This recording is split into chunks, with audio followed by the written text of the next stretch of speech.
नमस्कार विद्यार्थी मित्रों। आज हम नया चैप्टर पढ़ने जा रहे हैं, एक चरांक वाले रेखीय समीकरण। आपने कक्षा 7वीं में भी इस समीकरण को पढ़ा था और समीकरण में दिए गए चर के लिए जो मान देते हैं या रखते हैं, उस मान को रखने पर समीकरण में अगर दायां पक्ष बाएं पक्ष के बराबर हो जाता है तो वह मान समीकरण का एक हल होता है। समीकरण को हल करना अर्थात उसका मान ज्ञात करना। समीकरण जो है समीकरण पर होने वाली संक्रिया दोनों पक्षों में होती है, बराबर के दाहिने तरफ और बराबर के बाएं तरफ। दोनों पक्ष कौन होते हैं? बराबर। जैसे हमने कहा कि 2x धन 5 बराबर 15, तो इसमें दो पक्ष कौन है? एक है यह 2x धन 5, ये कौन से पक्ष में है? बाएं पक्ष में। और 15 कौन से पक्ष में है? दाएं पक्ष में। तो यहां बराबर होता है, अर्थात समीकरण का दोनों पक्ष हमेशा समान होता है। तो समीकरण में संक्रिया जो करते हैं, कोई भी संख्या दोनों पक्षों में अगर जोड़ना है तो दोनों पक्षों में जोड़ेंगे, घटाना है तो दोनों पक्षों में से घटाएंगे, अगर गुणा करना है तो भी दोनों पक्षों में गुणा करेंगे, और भाग देना है तो भी दोनों पक्षों में भाग देते हैं। तो इस प्रकार से जो है हम समीकरण में जो संक्रिया होती है, जोड़ घटाना गुणा भाग, वह दोनों पक्षों में होता है। आज मैं आपको प्रश्न संग्रह 12.1 का जो पहला सवाल बताने जा रहा हूं, उसमें समीकरण दिया गया है और उसके चरांक के मान दिए गए हैं। यह बताना है कि कौन सा मान उस समीकरण का हल है और कौन सा मान उस समीकरण का हल नहीं है, इसी को बताना है। तो मैं आपको वो सवाल बताने जा रहा हूं और उदाहरण जो है आप उसको हल करेंगे और आपको आ जाएगा। तो चलिए सवाल देखते हैं पहला। आइए इसका पहला सवाल देखते हैं। इस पहले सवाल में आपको 4 सवाल दिए गए हैं और 4 में से पहला, दूसरा, तीसरा ही करना है, चौथा इस साल के लिए निकाल दिया गया है।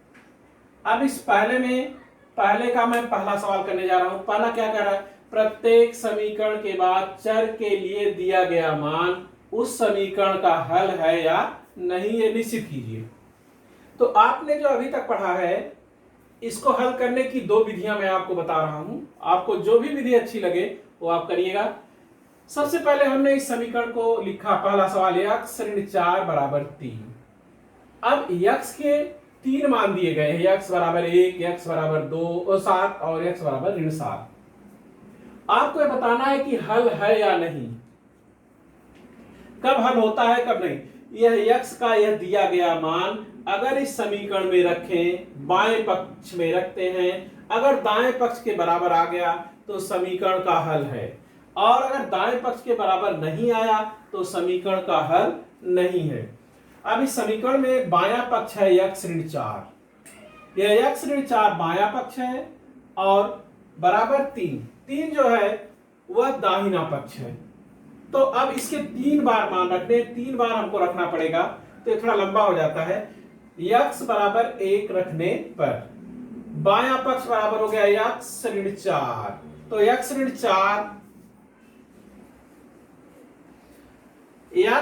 4, यहाँ x बराबर हमने 1 रखा, x की जगह पर 1 रख दिया, 1 ऋण 4, तो 4 बड़ी संख्या है, 1 छोटी है। 4 में से 1 निकल गया तो ऋण 3 आया, और दाहिना पक्ष जो है इसका 3 है, धन 3, तो यह दाहिने पक्ष के बराबर नहीं होगा। बायां पक्ष बराबर नहीं है दाहिना पक्ष, इसलिए हम कहेंगे x बराबर 1 इस दिए गए समीकरण x ऋण 4 बराबर 3 का हल नहीं है। अब हमने कहा दूसरा, x बराबर 7 रखने पर, x बराबर 7 कहां रखा? यहीं पर रखा। बायां पक्ष इसका कौन होगा? x ऋण 4, तो बायां पक्ष बराबर x ऋण 4, x की जगह पर हमने 7 रखा, तो 7 ऋण 4 बराबर आ गया 3, और इसका बायां पक्ष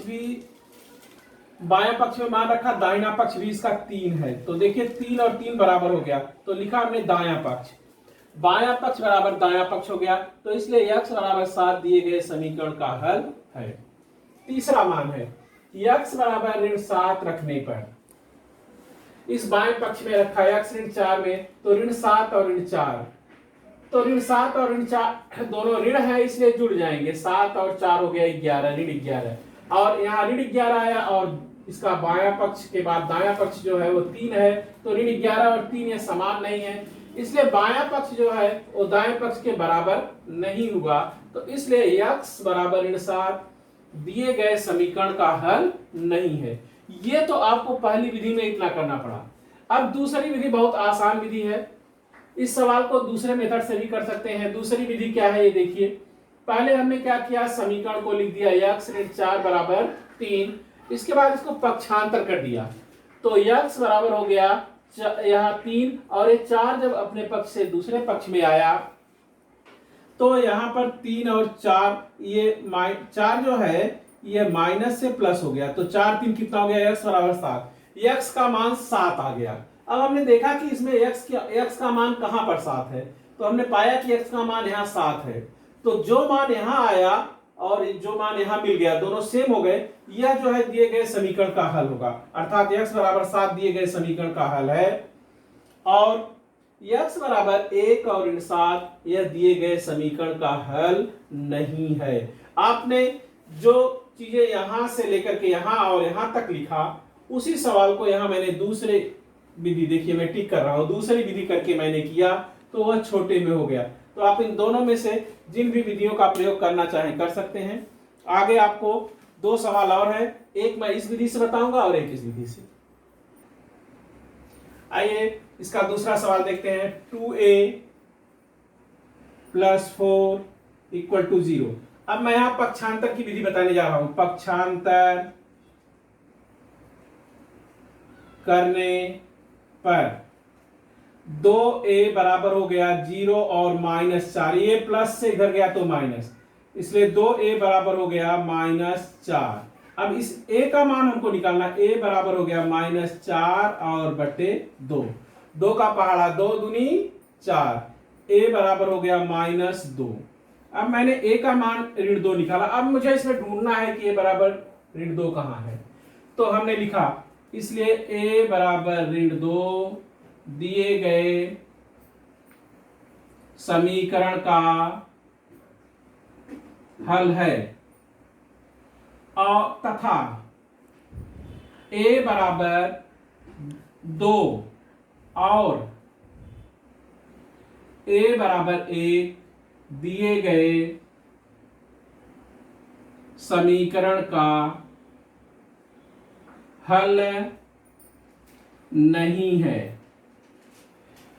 तो आप इसको ध्यान से देखिए और इसको करिएगा। तीसरा सवाल आप करिएगा, नहीं आएगा तो आप पूछ लीजिएगा, नहीं तो मैं उसको भी एक और बता दूंगा आपको दूसरे मेथड से। 2 विधियां हैं, 2 में से कोई भी करिए।